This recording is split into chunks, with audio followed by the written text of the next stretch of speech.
And then you had one that you wanted to share, right? So, we all know that kids, juveniles, are very open, they're very honest, and they do have different personalities. So, I know that in, like, our facility, when we have to wake them up to do cell searches, they don't like to be disturbed. So I know that when they tell me like F-U-B, or they'll tell me stuff like that, like we have to figure out a way and compose ourselves. Like if they tell me I'm going to hell, I'm like, okay, well yes I am going. Or, you know, I have to figure out ways. Like,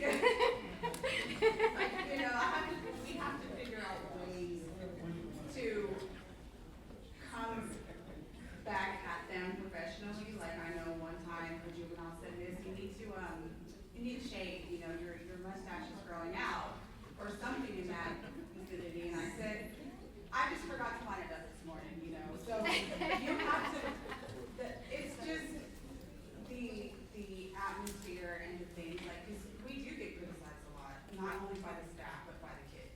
They tell us some really awful things, and they're just, you know, we have to figure out a way to compose ourselves in a professional way. And if not, I have to do a grievance on myself and tell my boss, like, look, I said this, and I didn't need to, but you know, so it's hard. It is. It's really hard. Thank you so much. Yeah, that part, like to stay professional and not take things personally, especially those of us that work for these big departments, is when we put that uniform on, are you representing yourself as an individual? Or are you representing your department? So every mistake that you make is a reflection upon your department. It is not, especially first responder work, even right like social work, justice systems. You might disagree morally, ethically with a lot of things, but we don't always get to use our discretion. We don't always get to respond personally when it's against our own moral code and compass, right? Sometimes we still have to do what the job says. If y'all want to start filling out those worksheets, I know some people started, you can go ahead.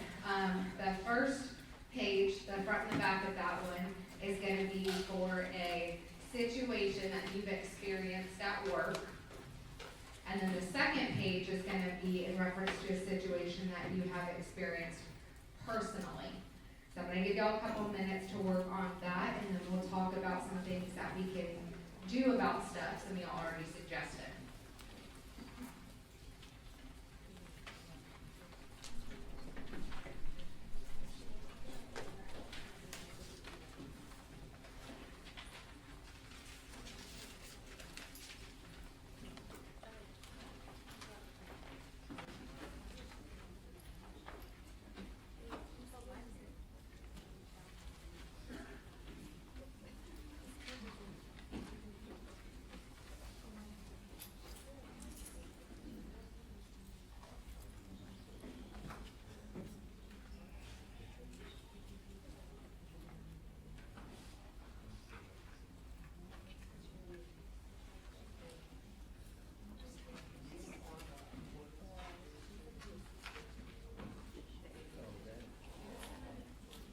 Get stumped on the last question for each of those about what action can you take this week to make changes.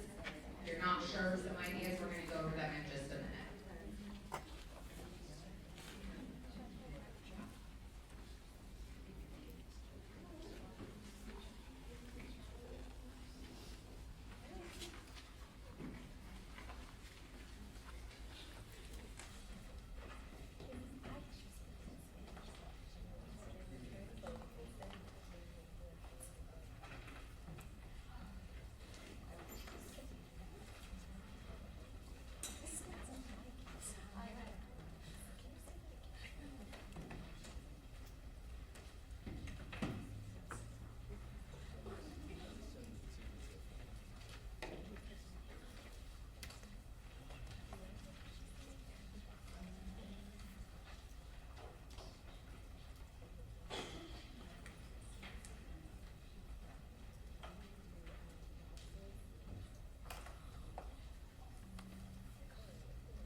You can either sit in your chair or you can stand up, but you will need arm span space.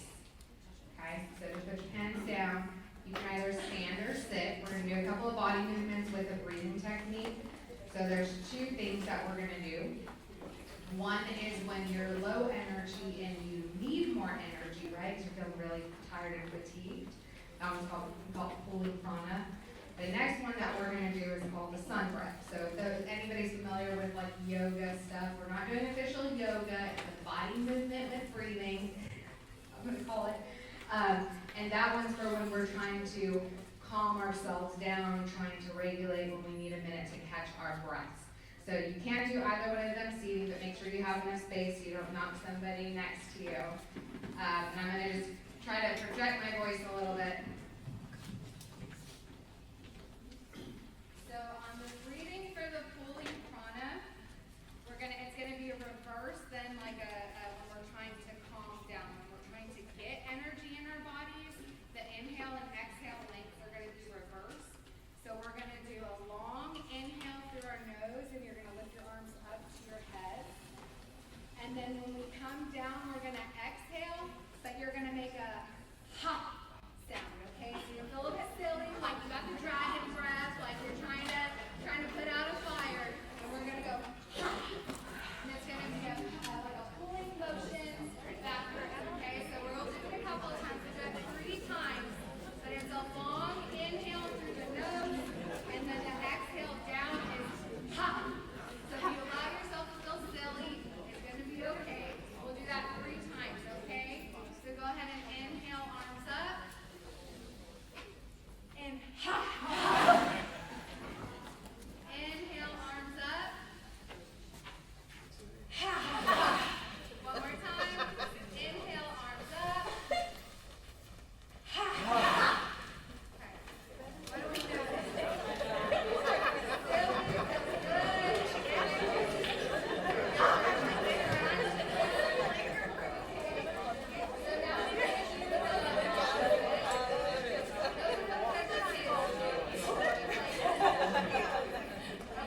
So now the opposite, when we need to calm ourselves down, right? I do those in Keepin sessions all the time. When I'm like, okay, overbooked, why did I do this? Oh, God, why did I do this?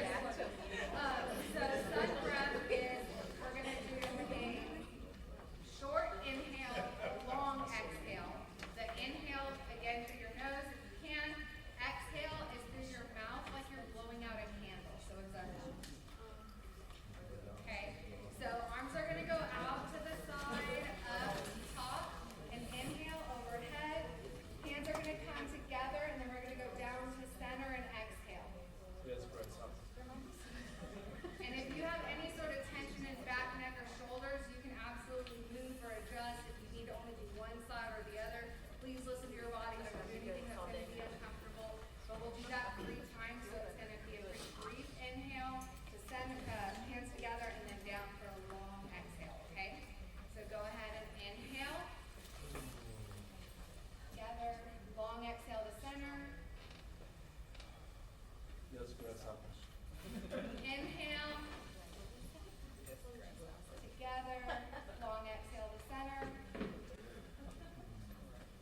One more time. Inhale. Together, long exhale to center. Okay, do you notice a difference? Body response in that?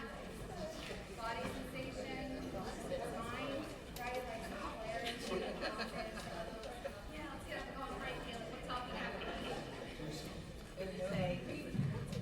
we are almost done. So, just the last couple of things here is what can we do about vicarious trauma, burnout, chronic stress, all the difficult things, right? Y'all just did 2 of those movements.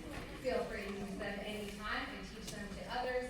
Use them with kids. You can be playful. So we can do daily self-check-ins, right? I try to do mine in the morning, doing some mindfulness, just kind of gratitude, checking in with myself. Am I ready for today? And if I'm not, what do I need to do to feel ready? Last night I was stressed about this event, so then whenever I was like, okay, I can pick out my outfit, because it's hard for me to dress myself, because for 13 years I was in uniform every day, so I struggle with putting outfits together. But if I do it at night before I go to bed, I won't be so stressed in the morning. I can prep some things. I can make sure I have all the stuff that I need. I can make sure I have my material on the PowerPoint, thumb drive, email, all the ways in case something goes wrong, right? So kind of setting yourself up for success. Decompression routines, right? Figuring out what do you need to decompress. When you're coming home from work and it's been a rough day, what do you need for that time for yourself, right? Is it talking to yourself in the car, talking to friends or family on your way home, listening to music, applying mindfulness on your drive? Do you need to go exercise and release physical energy? Maybe you just need a warm shower or bath. Maybe it's playing with kids or animals or pets, right? Getting some of that oxytocin. When I have my really hard days, I just want to drop everything I'm doing. I cannot get to daycare fast enough to get my kid, and I don't care about any responsibilities at home. I just want to spend time with my kid. Forget dinner plans, we're going out to eat. Forget this, we're going to go stop at the park and play. And I try to get myself to just connect with her in this peaceful, loving, calm way where nothing else on the planet matters to me. Because I just need that moment with her. So use your kids. Or your pets. They love you unconditionally. Breathing and grounding techniques, we just did some of those. Cognitive reframing. I like to do a rule of 3 with some of my clients. We play it like a game. So for every one negative thought that you have to challenge yourself by coming up with 3 positive ones. So my stress was coming here today in front of this many people and looking like a complete failure. Imposter syndrome. So then I had to challenge myself. Okay, Kayla, it's an opportunity for you to connect with people. It's an opportunity for you to get to meet new people and see familiar faces. It's an opportunity for you to conquer a fear of speaking in front of larger groups, right? So then I started to feel like, oh, that's kind of silly that you feel so afraid, because you guys are all so nice and welcoming, so thank you for letting me be here. Then we can prioritize our sleep and our health. That's a big part of it. Whenever we're not getting regular sleep, it really, really can impact our mental health, right?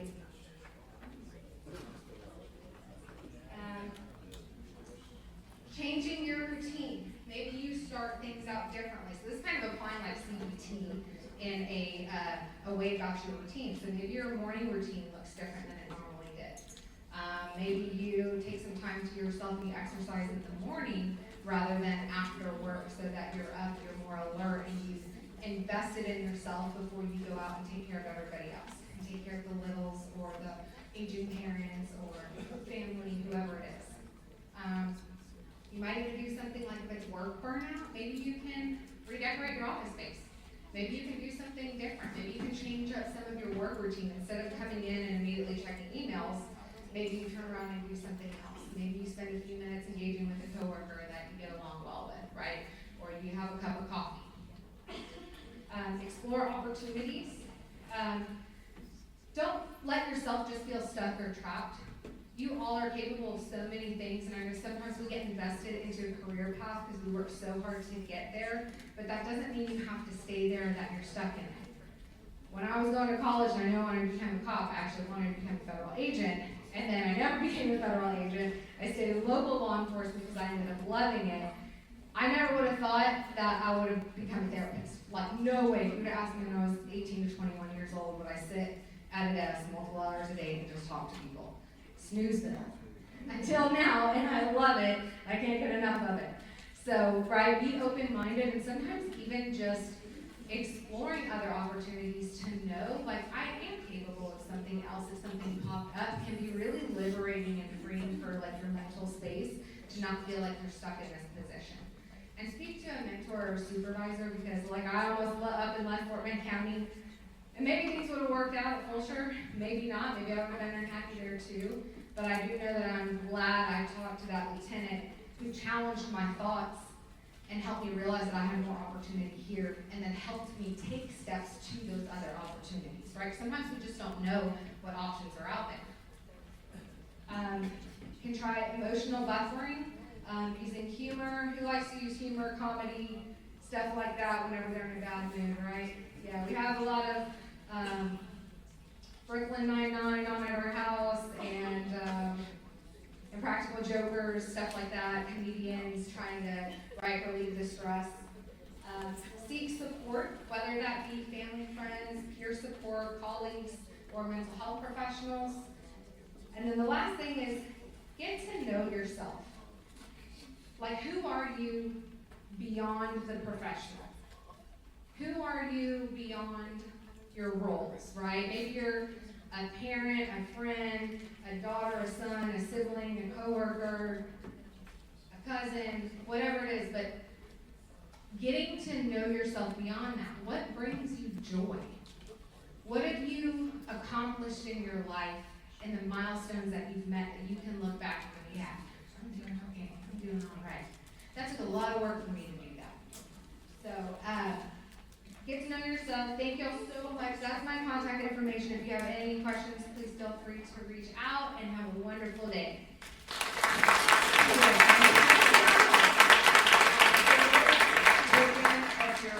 Our appreciation, it says it's okay not to be okay. These fantastic little speaker gifts are made by our juvenile probation kids, and so we hope you like it. If you want to.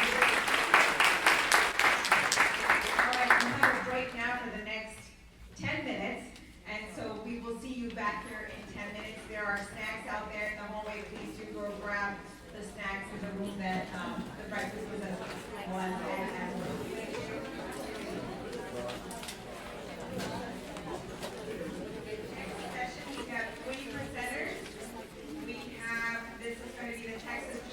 Justice Department in collaboration with the Texas Health and Human Services Commission will provide an overview of the state's plan for increasing children's access to mental health and substance use services, legislative actions that support these efforts, and discuss the tailoring of these services for youth who are justice involved. And for that, we had Dr. Evan Norton, who is a clinical forensic psychologist licensed in the state of Texas. He is a deputy executive director of the Texas Juvenile Justice Department, and he oversees integrated treatment, probation, parole, medical, and research divisions. We also have Dr. Keepin who serves as the associate commissioner for the Office of Mental Health Coordination at the Texas Health and Human Services Commission, and chair of the statewide Behavioral Health Coordinating Council. We also have Matt Smith, who's the director of statewide Youth Services Continuum at the Texas Juvenile Justice Department. He is a licensed professional counselor and supervisor. So all of them have absolute fantastic credentials, and I don't want to take up the time to go over them, but they are just amazing speakers, and we're lucky to have them here, and hope you enjoy them. And let them come on up.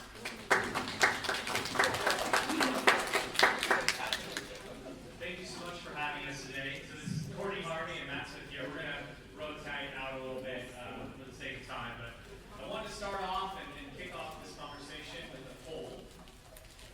Who here has ever been disappointed with a partner in collaboration?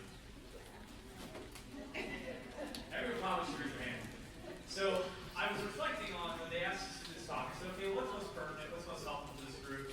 How do we keep it real, with our talking on mental health and access?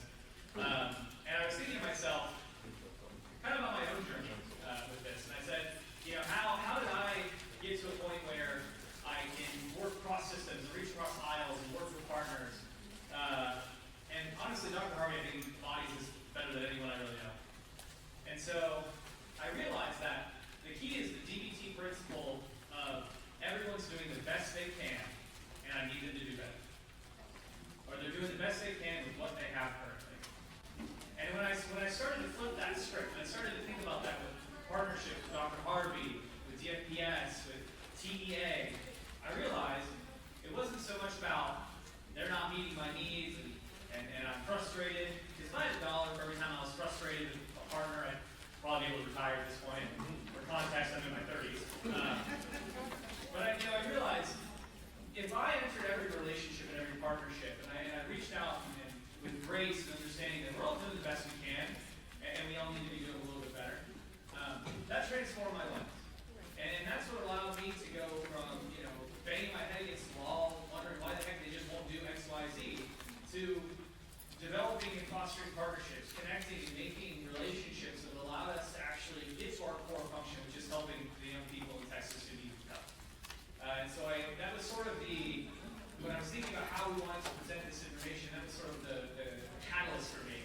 And so they asked me to come help. Is Chief Dobbs here today? I haven't seen him. Oh, no, okay, good. He's going to be really tough. So, you know, he and his team, at one point in time, I was meeting them, collaborating. I was visiting the great work they're doing here in Fort Bend.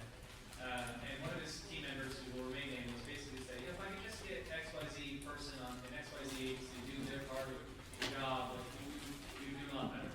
And so I think those examples like that are exactly what I mean, but we have to embody the thought of being a good partner requires us to understand that we cannot other, and then we really need to recognize and appreciate that everyone's doing the best they can, and they can do better. We need them to do better, and they're doing the best they can with resources they have. So when I was asked this week, I said, okay, well, what should we talk about? How should we transform the young lives in Texas? And like any good government employee, I said I can pawn this off to someone.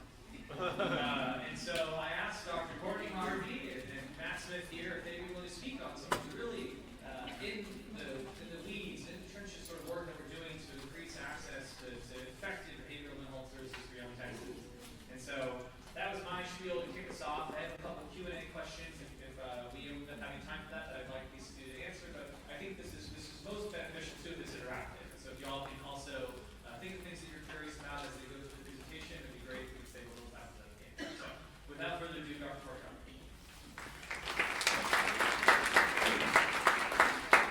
Good morning, everyone. I want to thank y'all for inviting me into your space. Anytime I go into a space and I tell people that I work for the Texas Health and Human Services Commission, I'm like, don't come for me, don't throw nothing at me. You're doing the best you can. We're here, showing up, okay, taking it on. Evan, Matt, they've been really great partners to us at the Texas Health and Human Services Commission. So I'll give you a bit of background on myself. I started with the Texas Health and Human Services Commission, I think 11 or 12 years ago, working in their behavioral health services department. So the department that we are in, we administer statewide mental health and substance use services. For the mental health services, you probably know who our contractors are. We govern the mental health services provided by the 39 local mental health authorities, or MHMRs. We are their overseeing body in our department, and then we have a cadre of providers that deliver substance use services. Prior to coming to work for the Texas Health and Human Services Commission, I was working at a local mental health authority. I was running their outpatient competency restoration program. And how I came to the state was very random. The state person came down to Corpus Christi, Nueces County, that's where I'm from. And she said, I really want to leave these like community criminal justice programs alone. I don't want to do it anymore. Why don't you come work for the state? I was like, oh no, I'm going to go work for the state. I was getting my PhD at the time. I thought I was going to be a professor. That was my goal. Applied for the job, and lo and behold, I got the job, and I was like, I'm just gonna be here 2 years, like until I get my professor job. And then they kept sucking me in. The work kept sucking me in. So I'm an old adult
Y'all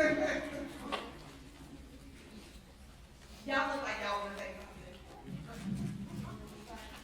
Y'all got recommendations, y'all got a number? $1. It's higher than $1. But okay, Ballard, let's go up from there, up. 5 million, okay. Up, up. 10, up. 20, up. Up. I know, people like, girl, are you lying? Higher than 100 billion. I know, where's it coming? Higher than a billion. Higher than a billion. Higher than 4 billion. I know, y'all like, how did we get the money? Higher than 4 billion. Somebody said 10, a little higher than 10. $11 billion. $11 billion is what the state allocates to these 26 organizations sitting on this statewide behavioral health coordinating council. Before they formed the council, people really didn't know. We probably came up with this number, but whatever. They didn't have, executives of these organizations didn't know how much the state was spending across these different organizations on behavioral health. We publish a report every year called the Coordinated Expenditure Report, which says for these agencies serving on this council, these educational institutions, this is how much they're allocating. Last biennium was $11 billion. We'll know after this session where we stand. It's shocking, right? Because we know there's a lot of need. And I always tell people, and we know, in Texas, $11 billion is a lot of money, right? I'm like, we know that we have a lot of need. People have transportation issues. We have difficult time getting money out of the door. Providers have a difficult time hiring workers, retaining workers, et cetera. There's a lot of different reasons why we can feel like that $11 billion is not going as far as we feel like we need it to go for children and families, others that we serve. But I always tell people, I can't shun $11 billion. If y'all want to shun it, give it to me. I'll tell you what to do with it. My household people. Okay, give me $11 million. It's not a small amount of money. We always know that we need more. But I also think when I look at the amount of money that we're receiving and how it actually gets spent, that we could do more if our partnerships were strengthened. We could do more. In fact, I think this legislative session, because of what is happening at the federal level and at the state level, we will need to come together and do more to stretch the resources that we have. And that's why that partnership with the Texas Juvenile Justice Department is so important to us. As Evan said, you gotta, right, change your reframe. I'm sure at JJB, they're like, HHSC ain't done that. I was gonna say another word, we got that in the room. And I am sure when the staff with the Texas Health and Human Services Commission are working with JJB, and I have been guilty. I'm like, I don't work for the FPS. Like, what's wrong with us? All of us can probably identify with the side eyes and the placing of blame and things of that nature. But to Evan's point, when you can really get to know, first of all, getting to know people. I meet monthly with the medical director at TJJD, and I always joke with the people in my agency that I'm going for my Bible study. He is a very spiritual person. And we do meet and talk about work, but really our meeting is about trying to understand one another. Like, who are you? Like, are we headed in the same direction? We don't believe the same. But do we have the same goals and philosophies about this work? I want to understand who you are. Because guess what? If I can understand who you are and know that we want the same things, I'm less likely to give you a side eye.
they are gonna fund and take action on the things that they actually have the resources to take, action on.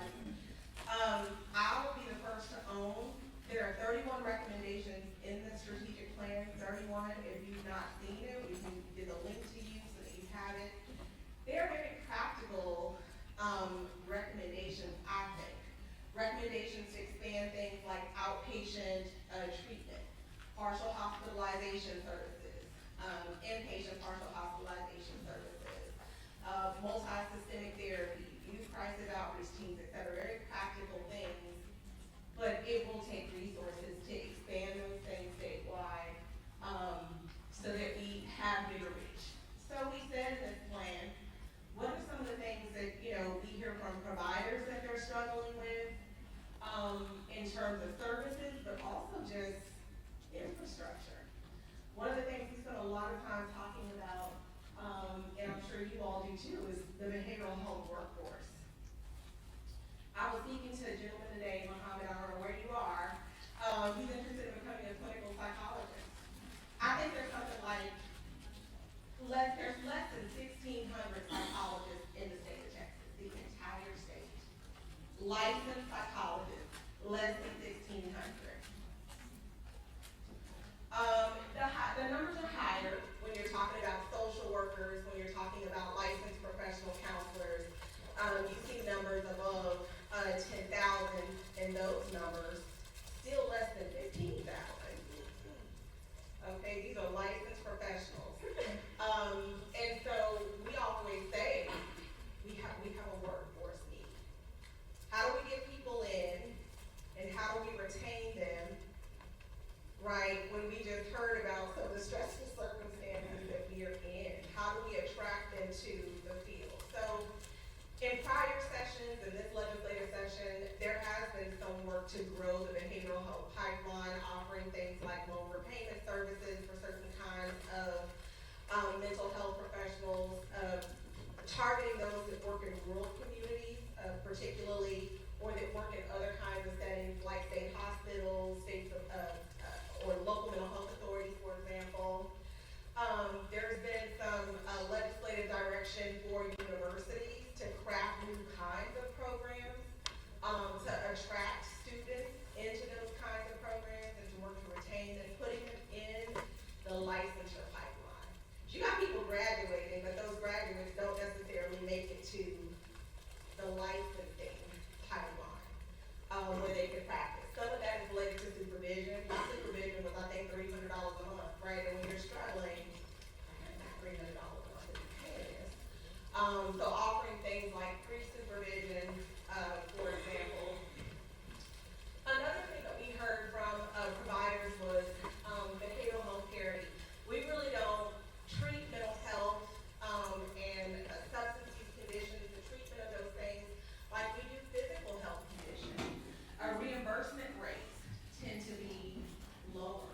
Rates came up a lot among providers, just saying that for mental health professionals who are delivering services, what we're being paid for those services just isn't enough. The other thing that we heard about was data and information technology, particularly data sharing between organizations, which can be, I'm sure as you all know, very difficult. And then there was an array of services that people said they needed more of. Some of that I spoke to earlier. Crisis services was a big thing. We heard a lot from law enforcement. We want to divert, but where are we going to divert to? Like, we don't have a crisis respite unit or a residential unit or an extended observation unit. We would divert more if we knew that we had a safe place to divert people to. Outpatient services, people wanted more outpatient intensive services either happening in clinics or happening in people's homes so that people don't have to travel. Some of you might know that Texas has a really difficult broadband issue. A very high percentage of Texas households don't have broadband. They got no internet. So telehealth is a great thing.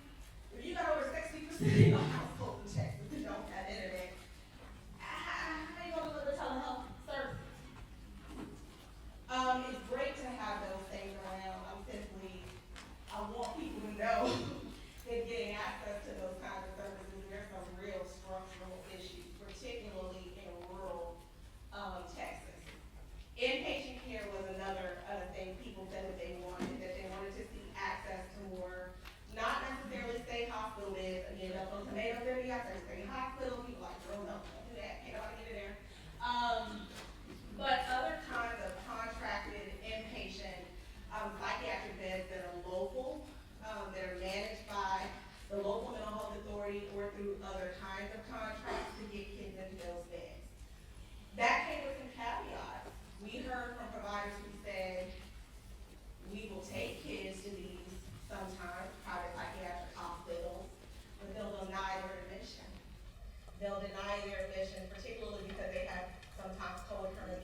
And so that is something that we continuously have to work around, is just reducing that stigma and understanding what behavioral health conditions are, what behavioral health means.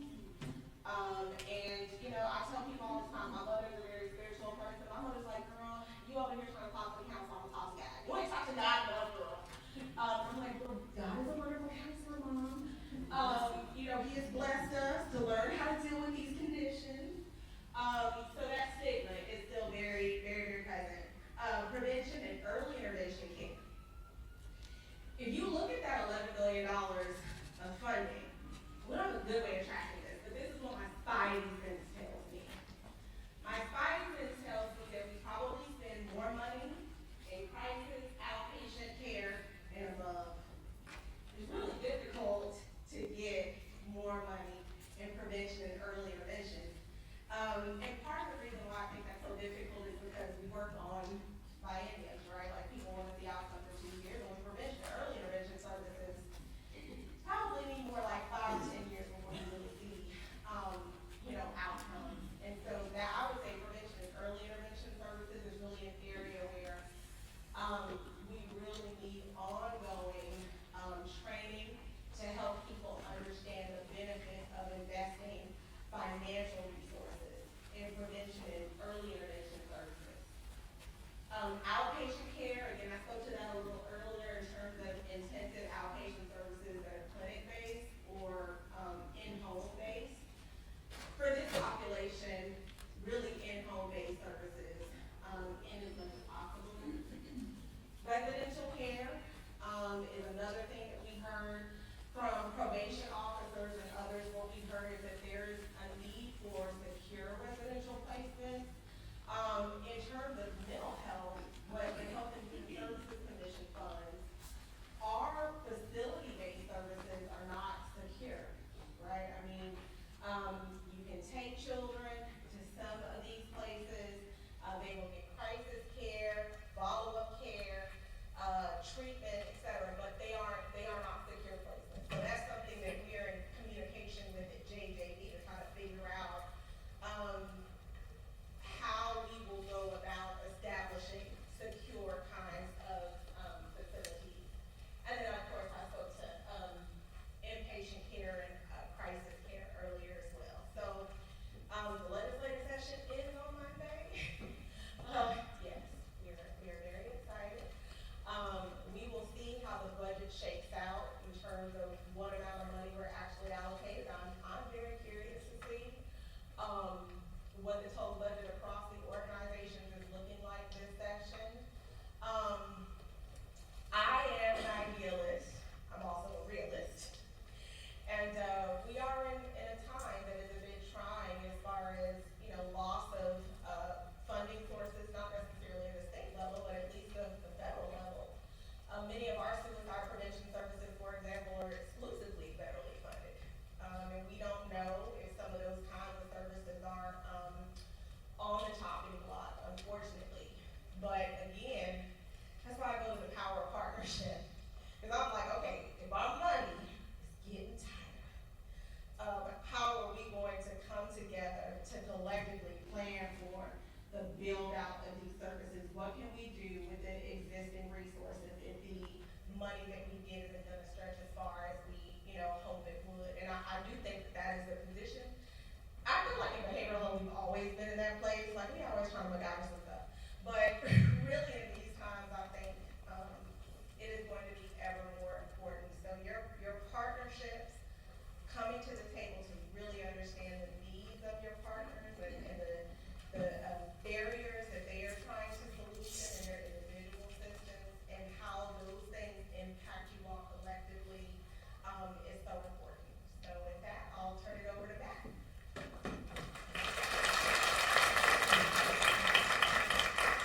All right, thank you, Dr. Harvey. Hate that I have to follow you. I'm not sure I've got quite the energy that you do. So I may need to do some of those exercises we just learned. But so I'm new to TJJD. I've been with TJJD about 2 months now, and I'm the new Director of Statewide Youth Services Continuum. So My role is basically to support county juvenile probation departments, regions in Texas, to do sort of cross-system collaboration for kids, especially kids with behavioral health needs, and to try to improve services, really to divert kids on the front end of the system so they don't end up in our TJJD state facilities. And then to also work closely with folks like Dr. Harvey at the state agency level to see how we can collaborate with DFPS and TEA and HHSC and all the other partners that serve kids. So we have a unified system in Texas for serving kids. And so as I've come on the last couple of months, I've joined a wonderful team at TJJD. But I've really been blown away, and I'm excited about the progress in Texas with improving cross-system collaboration for kids. So that's what I'm going to talk a little bit about today. Prior to coming to TJJD, I worked for Williamson County Juvenile Services for 23 years, retired from there. That entire time I was a licensed professional counselor, but I worked in a lot of different roles. So I served as a juvenile probation officer. I worked intensive in-home services as a juvenile probation officer and a counselor. I was an administrator at our post-adjudication facility, which started out as a military boot camp model, and we transitioned to a treatment model. And then for the last 14 years in Williamson County, I was the assistant chief for the department. So I'm going to talk a little bit today, too, about my experience at the county level in cross-system collaboration. How many of you have heard of sequential intercept model mapping or SIM mapping by a show of hands? So it's relatively new. I think most people have not heard about it, but it's research-based. Policy Research Associates created the model. It's been used a lot in adult corrections, and so a lot of counties and communities have done SIM mapping, this kind of mapping for adult corrections. I want to give credit where it's due to HHSC. A couple of years ago, what they did is they created a modification of the model that would work for mapping the youth system. And so there's been a lot of progress, a lot of great work with this kind of mapping across Texas. So there's roughly 25 counties, juvenile probation departments, who have gotten together cross-sector and started to map their local juvenile system. So I'm going to talk a little bit about that. But the agencies that are doing SIM mapping, if this is something that your community is interested in, I talked to Connie Almeida just before the presentation, and it sounds like there is some interest here in doing this. But the agencies that are assisting with this process are Health and Human Services Commission, the Texas Judicial Commission on Mental Health, and they have some funding to be able to do this for counties, and also Meadows Mental Health Policy Institute. So those are the three entities that you can look to if you're looking to do some SIM mapping.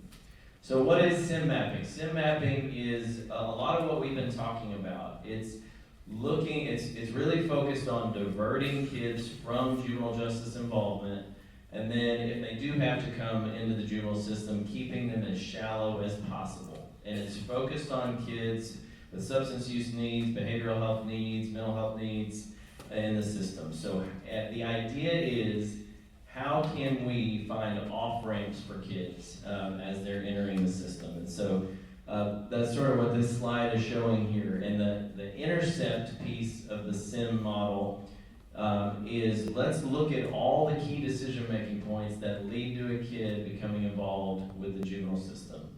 So if we start, with the community, we start with schools, we look at the school discipline system, we look at the big buckets, the pipelines of kids coming into the system. How can we keep kids in the community, especially those kids with behavioral health needs, keep them out? And then we look at initial contact with law enforcement. So what can law enforcement officers do to divert the case? In some cases you can't. There are some kids that have to come to detention for public safety. But are there some things that local law enforcement can do, especially when it's a family issue or a behavioral health issue that could divert the case? And then you kind of go through the system. I won't go through all of these, but then you kind of get internally into the juvenile system. So when the kid comes in for intake at a juvenile department and they're in the detention center, What can we do there to get the kids screened and assessed and get some services and hopefully divert them outside of the system?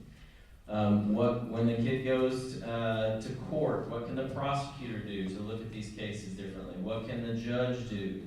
And then even as we get into placement, so kids that have to be placed outside of their home, how do we get them into placements, as Dr. Harvey was talking about, out in the community potentially? They're not juvenile justice placements, and we need some more of those for sure. Definitely need some secure ones, so that's one thing we're looking at. But then when kids are in these post-adjudication facilities, how do we reduce their lengths of stay, get them into behavioral health services, get them back into their community? And then the last piece with sim mapping is when we have kids who've been at our TJJD state facilities, those are kids who've committed felony offenses, or we have kids in county post-adjudication facilities in juvenile.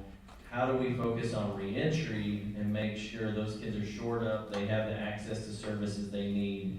A lot of what we might do on the front end, let's make sure we're doing that on the back end to make sure that kids are not going to come back into the system. So that's a lot about what sim mapping is.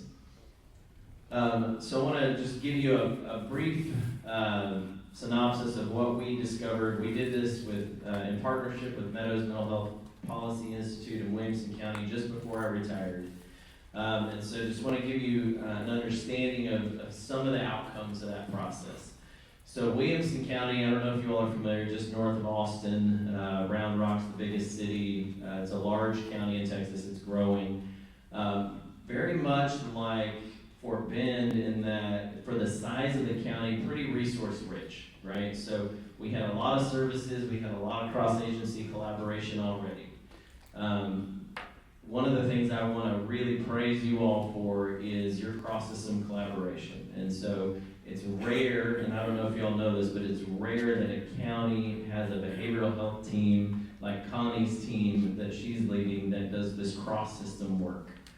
It's something I was trying to sell in Williamson County before I left. I was unsuccessful, but a really great model for cross-systems work. So in Williamson County, we had a youth behavioral health task force. So it was cross-system agencies, hospitals, schools, probation department, nonprofits, all working together to try to understand and meet the gaps and needs of kids and families. So we had a different kind of body there. But so we felt like we were doing all this great work, and we were doing some good work, and we felt pretty good about ourselves. We entered into the sim mapping process, and we discovered, wow, we have a lot of holes, and there's a lot of data that we've not been looking at that was really helpful to us making some system improvements for kids.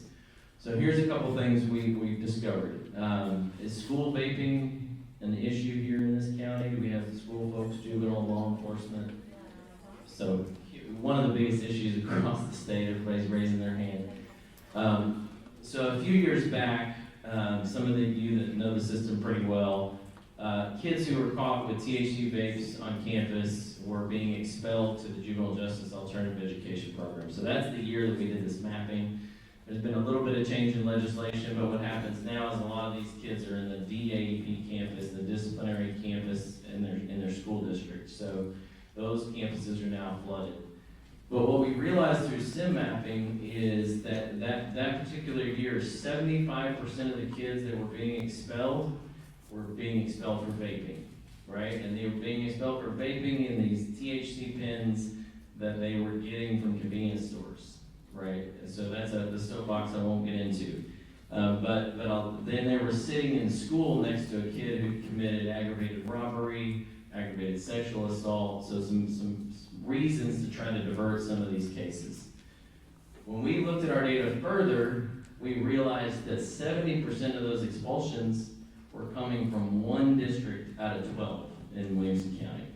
So we should have known that, right? But we didn't understand that until this process. So it was easy to make a system adjustment. We met with that school district. We figured out what was happening. We were able to significantly reduce the expulsions of those kids coming in. Just an example of something that can be discovered in a process like this.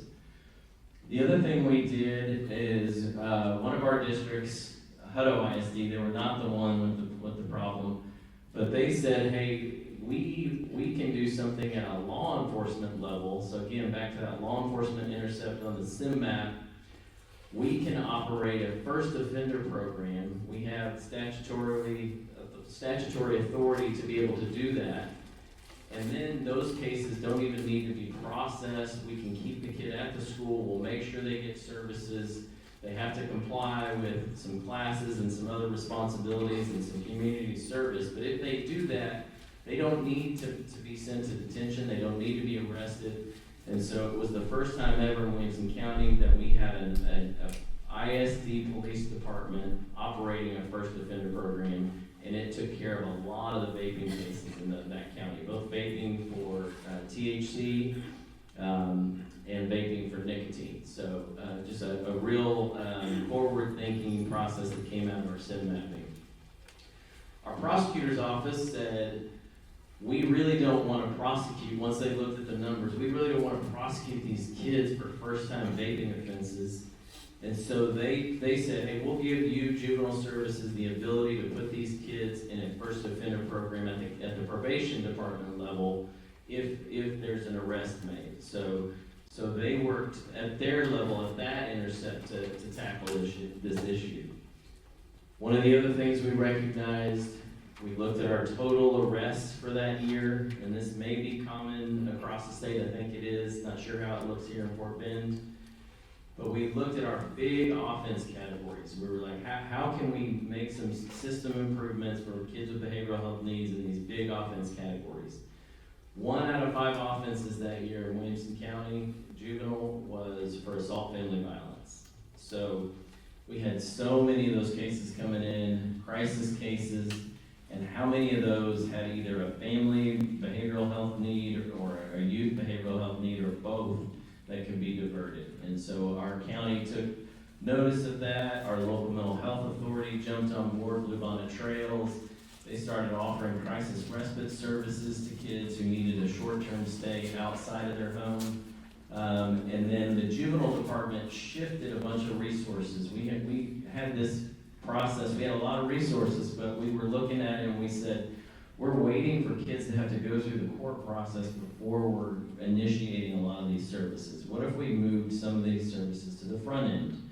So we provided case management on the front end, family mediation on the front end, really tried to get kids, even if they were arrested and came to detention, how do we get them out quicker, get them somewhere safe, do some family mediation, then hopefully divert the case, especially if it's a first time and it wasn't something with a weapon or something really dangerous. How do we divert that case so that kid's not in the juvenile system? So that's just a couple of examples, and I think any county who's done youth SIM mapping would tell you they had a lot of aha moments like this, and they may be different, but definitely a process we would recommend going through with any of these agencies that provide that. So next I want to share a little bit about what we're doing at TJJD, which is very connected to the plan that Dr. Harvey was describing. So this was before I came on, but I'm connected to it now. It's a big part of my new role at TJJD. So TJJD applied for a Department of Justice grant to focus on the youth continuum of care in Texas. And so we again partnered with Meadows Mental Health Policy Institute to help us with this process. But we've been going out, there are 7 juvenile probation regions in Texas. So we've been going out to these regions and putting out some data, talking with the chiefs in that region and getting their input on what do you need to help keep kids out of the system? What do you need to help keep kids shallower? What do you need from your local mental health authority? What do you need from CPS? What are the same thing as the SIM mapping process, but a little bit different. But what are the gaps in service? What are some potential solutions that we could look at? And so the purpose is to develop a statewide continuum of care that focuses on prevention, diversion, treatment, so we can keep these kids out of facilities, if possible, if it's safe. If we can meet their treatment needs, can we keep them in the community and do a better job? And so I'm going to also share with you just some of the emerging themes that we've heard around the state. We just finished several weeks ago, went out to West Texas for our final summit with the chiefs. And so each region, each county is very different, right? You got some rural counties that have hardly any services at all, might have one juvenile probation officer or a couple. And then you have, your urban counties that are really robust, but they're busting at the seams and still don't have enough services. So there's some differences, but these are the common things that we're hearing across the state. One is that access to services, as Dr. Harvey was describing, great that we do have telehealth services, but our families on juvenile probation, our families that are struggling, are really not able to access very well community-based mental health services. And that is community-based mental health services offered through the local mental health authority, but also community-based services in other places. And so a real need across the state. Also, something we've heard is there's not a lot of training and support for law enforcement agencies in how to work differently with youth and families, how to divert cases. So kudos to y'all. You're doing this here in Fort Bend. You've set up a screening process and are really working toward that. But that's not common across the state. So how can we improve that? So there are some ways that law enforcement can still support families, get them to the right places, get them to hospitals and counseling and training, but maybe not have that case end up in the juvenile system.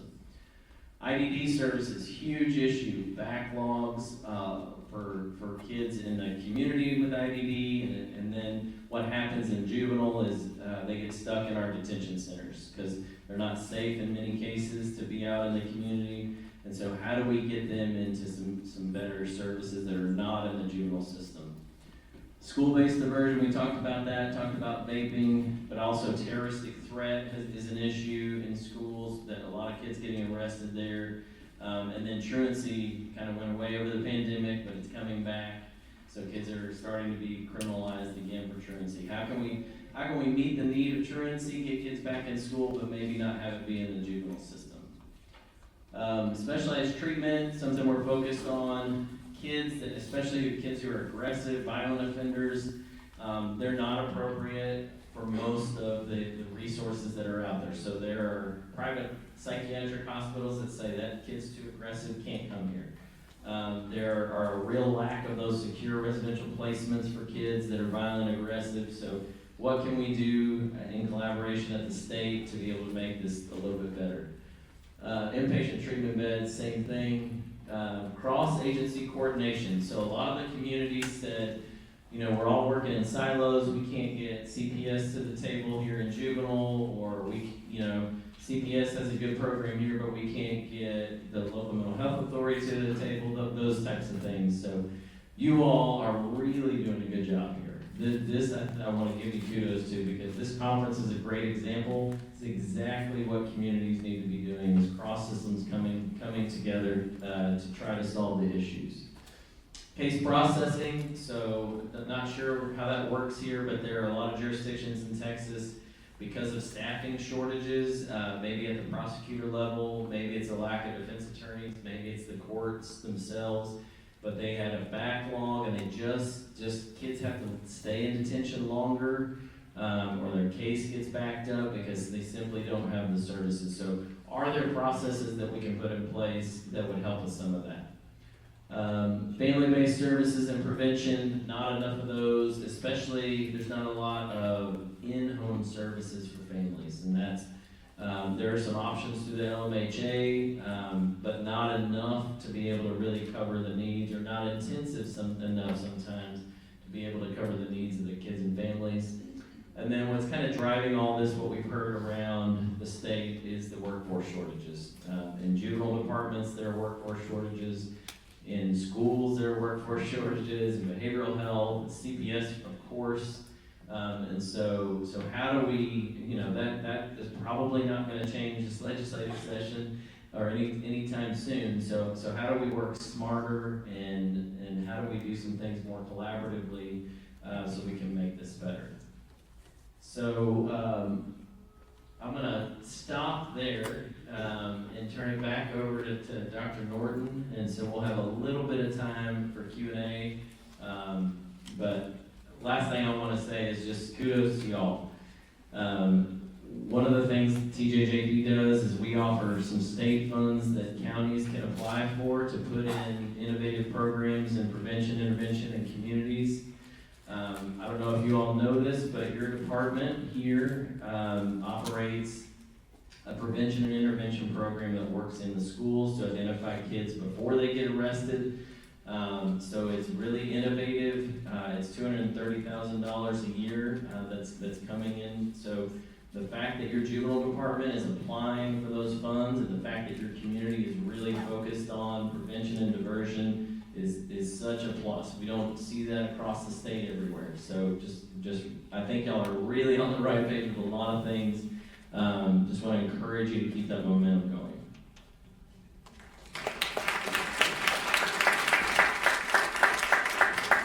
I think we turn over for questions. I got a couple for them, but if anybody else has a question, we'll let y'all go first. But before I do that, I wanted to highlight something real quick.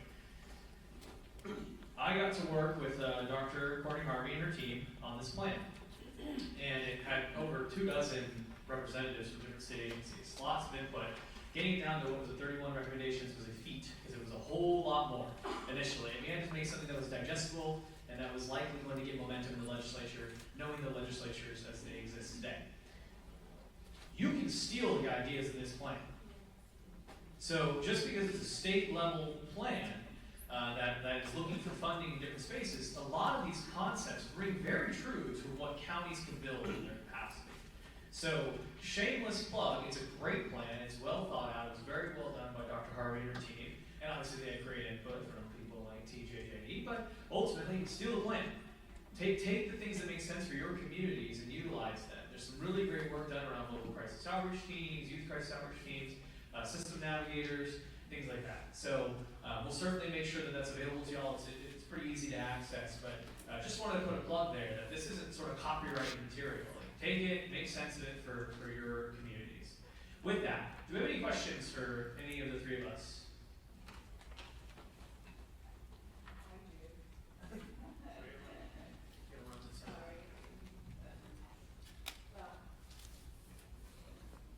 Thank you so much for acknowledging the work that we're doing, trying to do, and it is very collaborative in nature, and I've had the pleasure of working with both of you, so. Couple of questions. One is, and I think you know a little bit, we have a new project focusing on children that are impacted by parental incarceration, and I mean, the statistics are just unbelievable. And if you look at the kids in the juvenile justice system, it's actually very, very high. I don't know what it is for Texas, but maybe just talking about that. What are we doing for that population? I mean, we know there's a cycle, we know the intergenerational cycle of criminal justice involvement, but we also know protective factors. And we know if we maybe, provide secure and safe and nurturing caregivers and connections with those parents, the outcomes are better. So maybe thinking, or just what are your thoughts about that? What are we doing for those kids?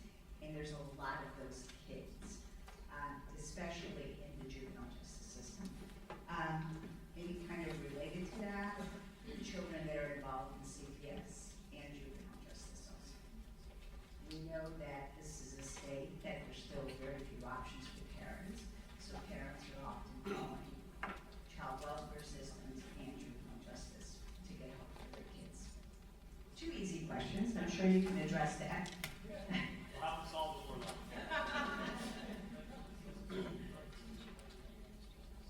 Sure, so I can start. So the answer to both questions, we're not doing enough. But I do think we're starting to figure out some pathways to do better work.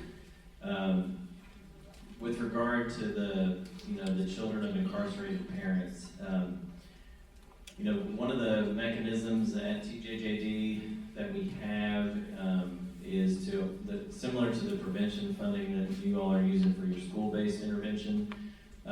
is to be able to apply for funds that serve kids ages 6 to 18. So most of the the kids in the juvenile justice system are anywhere from 10 to 19, and so that's one of the mechanisms that TJJD has offered, is to be able to serve younger youth through our prevention funding. We did ask for additional prevention funding in this legislative session.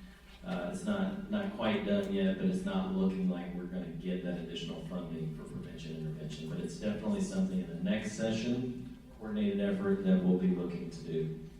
And then your second question, dual status youth, kids that are in DFPS and juvenile justice, there's a lot of focus on that.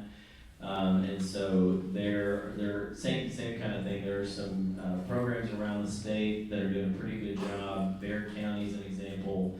They have a unit in their juvenile department that serves dual status youth well. They apply for some grant funding there, so they're one to look at.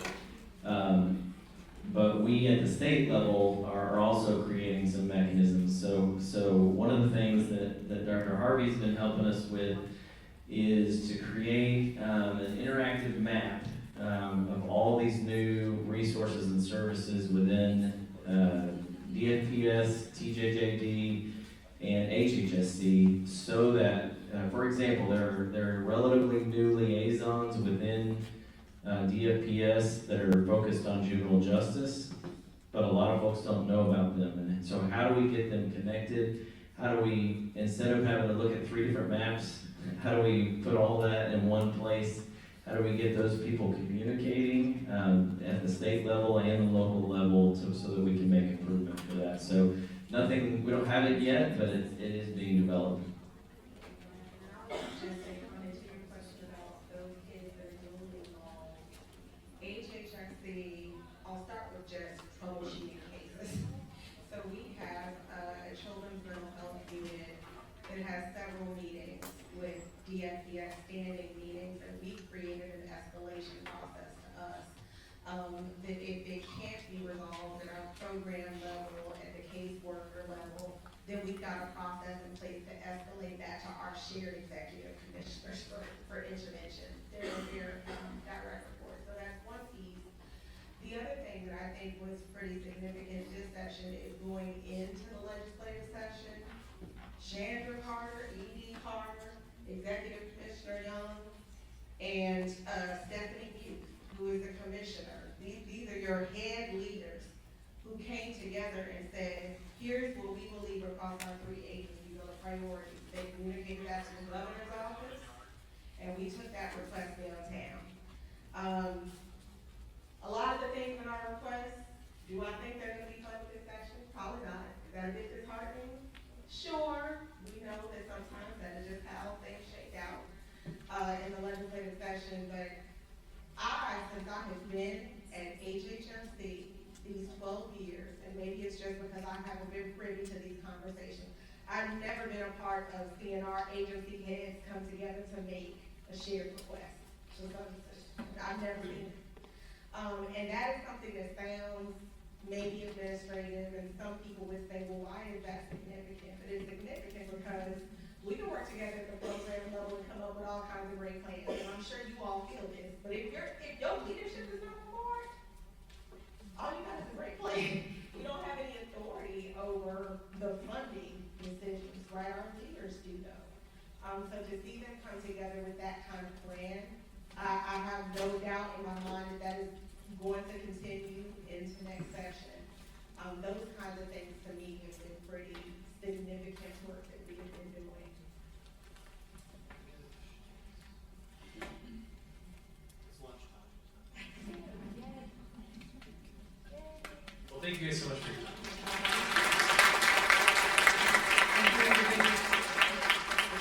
You have lunch available, Jason Selly, please make sure that you get a ticket as you go by, and if I can have the presenters come up and get their gifts as well. And everyone, you should get one of these tickets before you walk out, or when you come back in. These are the low prices, there's some fantastic items waiting.